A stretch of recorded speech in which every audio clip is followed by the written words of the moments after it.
Wait. Before we start the video, I have a question that you need to answer me first before we start the video.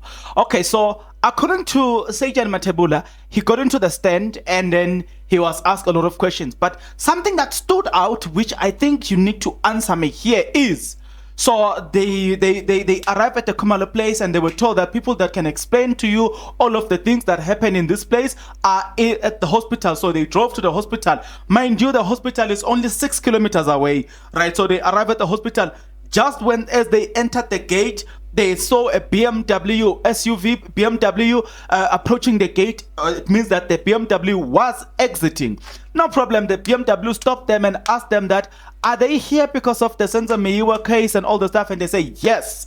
And the lady introduced herself as Kelly Khumalo, right? No problem. And then as they were beginning to ask questions about what happened and all the stuff, that lady, being Kelly Khumalo, told the police that no, people who will explain all of that are in the house. Number one, Kelly Khumalo, it appears like Kelly Khumalo has never been interested to give or to be associated with this case, but we must believe for some strange reasons that she's bleeding because her baby daddy died on that day. It was just an innocent robbery. Leave that question alone. We're going to come back to that one. Number two, so Kelly Khumalo left the hospital whilst the police were entering the hospital.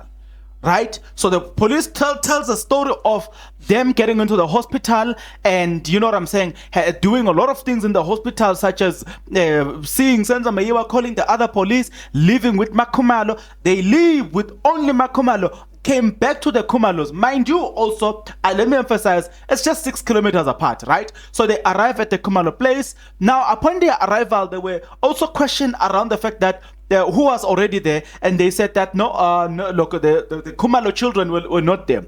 Where did Kelly Khumalo disappear to? Because when the police arrived, she was leaving. When the police arrived at the Khumalo, she's not there. Where did Kelly Khumalo disappear to? To the haters and the ones that thinks we hate these people, no. We want reasonable answers. But we're going to get into this one. We will get into this one. Today, we have a date.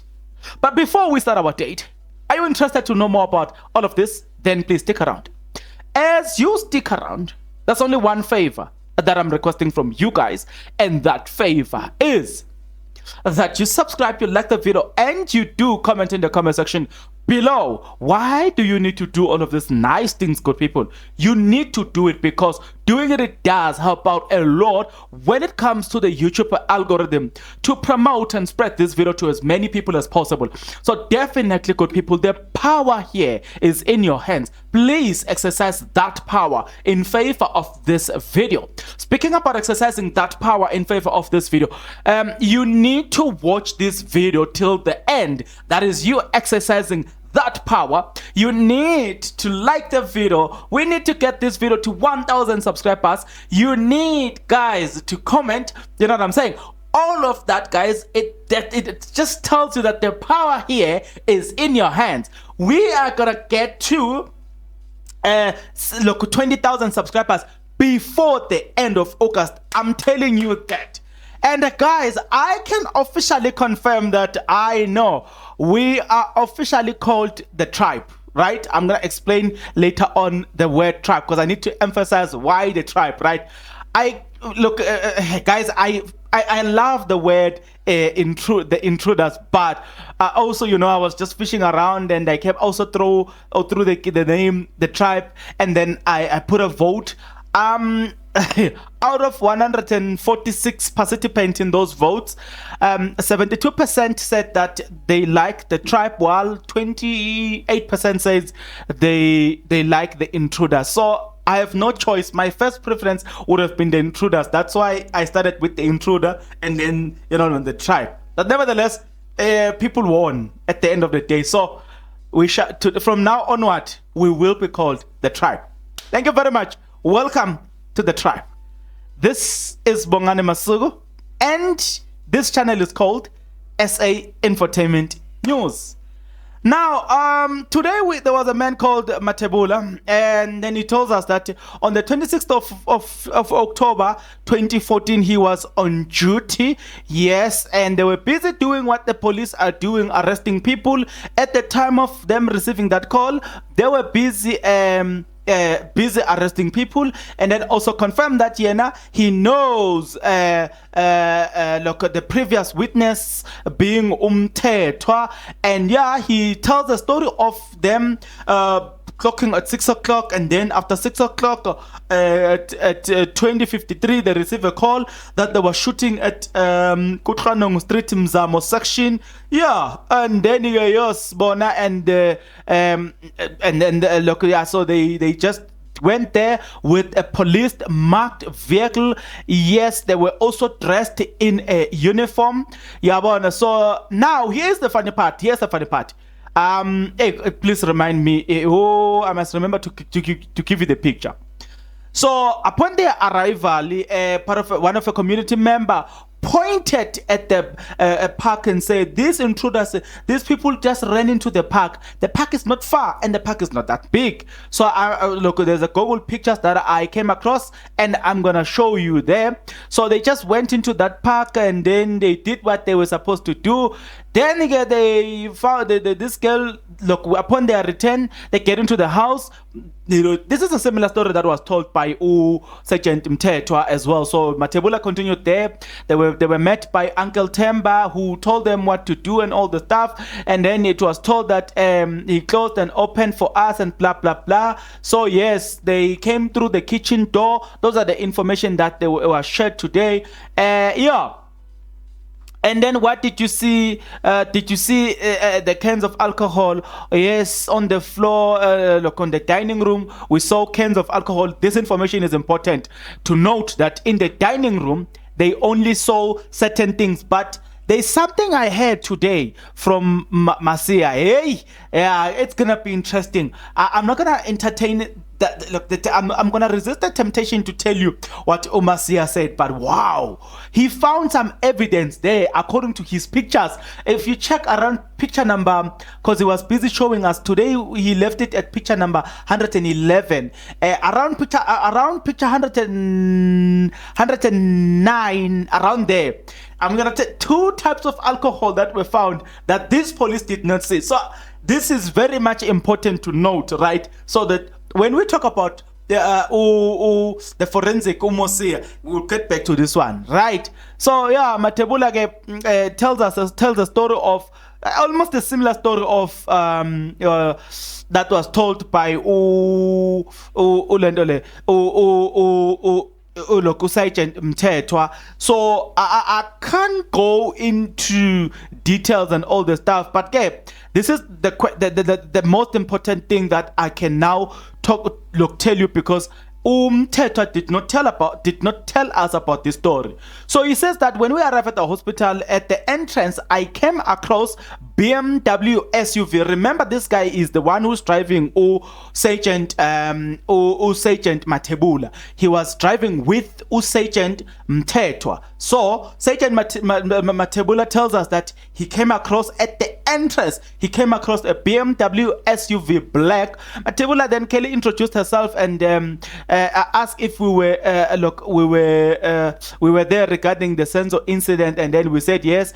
He says that at casualty the family was sitting there. She had left the sister seated there with the information. We told her we were here about the Senzo matter and blah blah blah.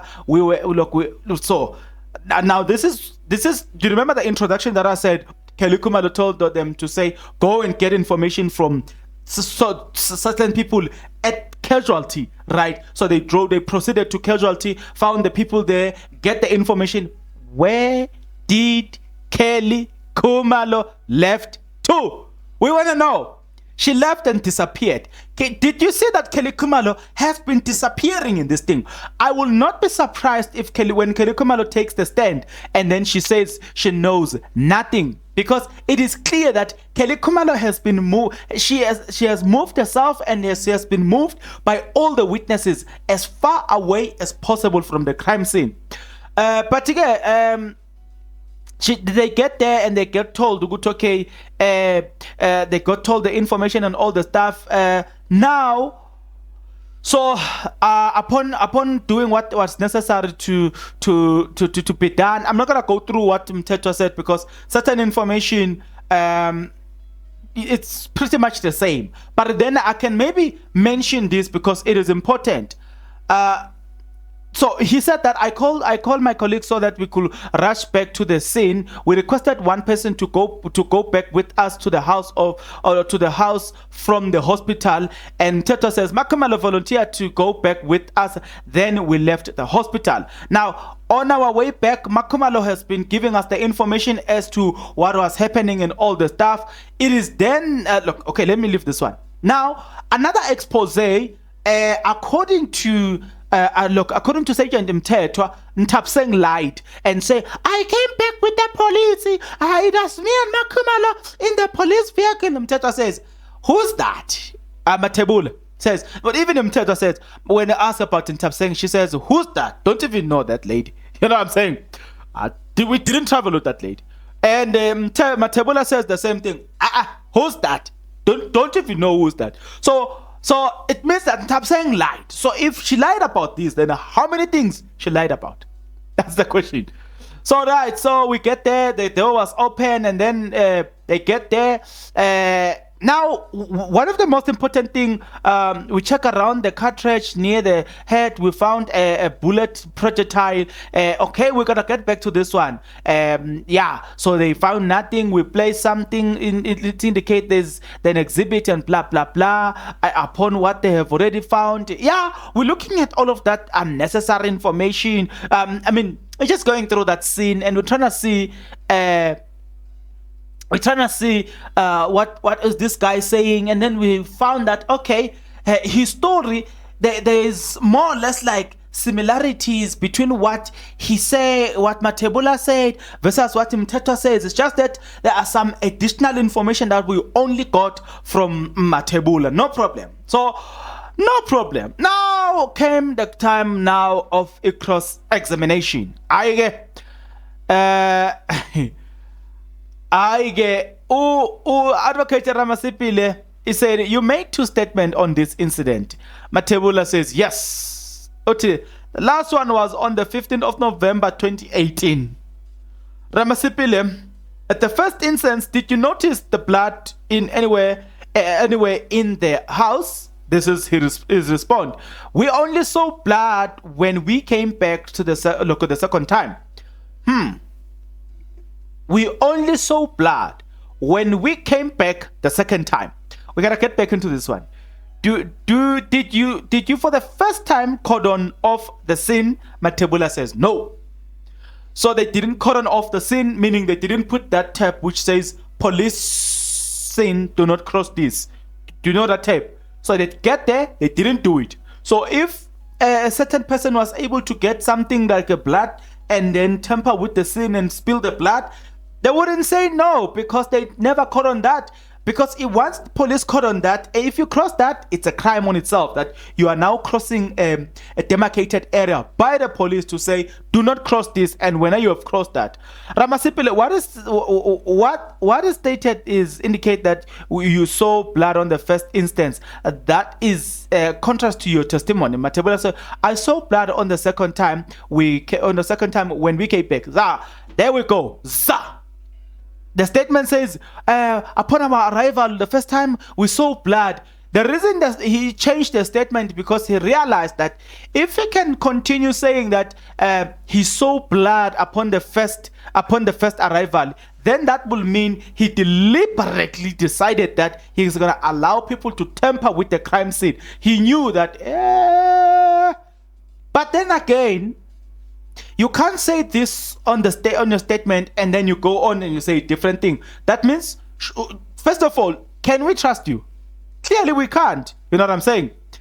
So yeah, Ramasipile, you made two statements and then, okay, no problem. Ramasipile, the evidence has been led into this court that Mapiri cleaned the scene before you arrived. Any comment? Matebula says, Ramasipile, you want to corner me there. I am not going to comment on this one.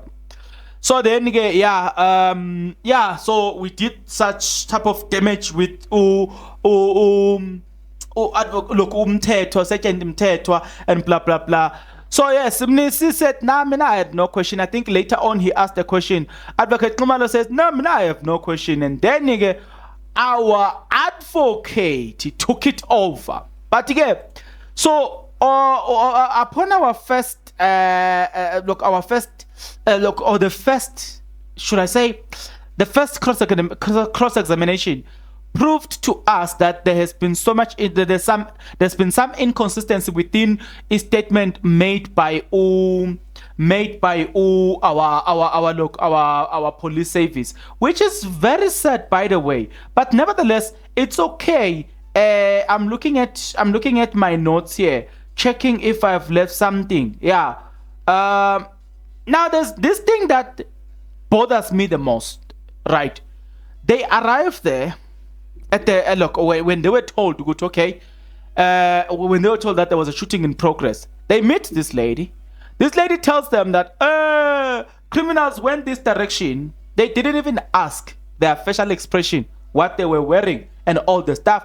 They just went running, chasing criminals whom they didn't even know. I don't know if you see what I'm saying. When they were asked, did you have the facial expression? They didn't. You get, look, hey guys, I saw a lot of things here. So he look, also what Matebula told us was that at a first glance, he could see that there was a party here. You know what I'm saying? Hey guys, let me leave this one. So there was a question that was asked. I'm looking at that question. And the question was, when you get a call and you are told that there is a shooting in progress in this address, don't you treat that as a crime scene? Because you are already told that this area, this is a shooting occurred in this area. Why don't you treat that as a crime scene? Do you see the point? And that's where, hey, Mina, I want to leave it here, but somebody was saying, it makes sense why some of our case gets struck off. What's your take, Wayne? Get into the comment section below. Tell me what you think. I'll see you on the next video. But until then, please take care.